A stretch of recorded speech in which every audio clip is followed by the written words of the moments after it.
Great things are happening out there around the world, and for once, they aren't all bad news. At the G20 International Summit in Bali, the US President Joe Biden's been talking to his Chinese counterpart Xi about getting help in ending the murderous war in Ukraine. Could it work? Here's the British Foreign Secretary James Cleverly talking to LBC earlier today. We know that China has a huge influence on the world stage, and President Xi had a bilateral meeting with President Putin just before the invasion. We know President Putin will listen to what the Chinese say.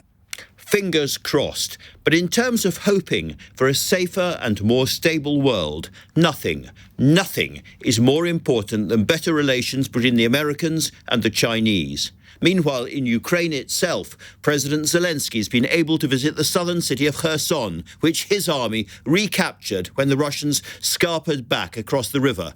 We are ready for peace, he said, peace for all our country. That doesn't mean that a deal is coming or that it's close, but all of the above, the Ukrainian flag in Kherson, talk of peace, and the possible involvement of China is good news in a shaky world.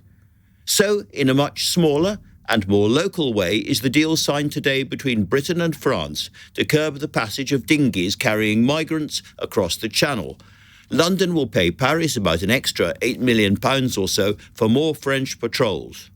That, of course, won't stop the problem. As the Home Secretary Suella Braverman said, there are no quick fixes, but it certainly isn't bad news. Shortly, I'm going to be talking to the former head of the Foreign Office, Lord Simon MacDonald, about those stories, but also about a little local difficulty here at Westminster. A question perhaps of the Prime Minister's judgment, not on numbers, but about people.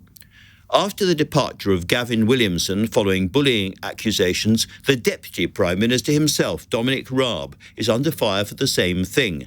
There were reports this morning of a whole clutch of senior diplomats complaining about his behaviour as Foreign Secretary.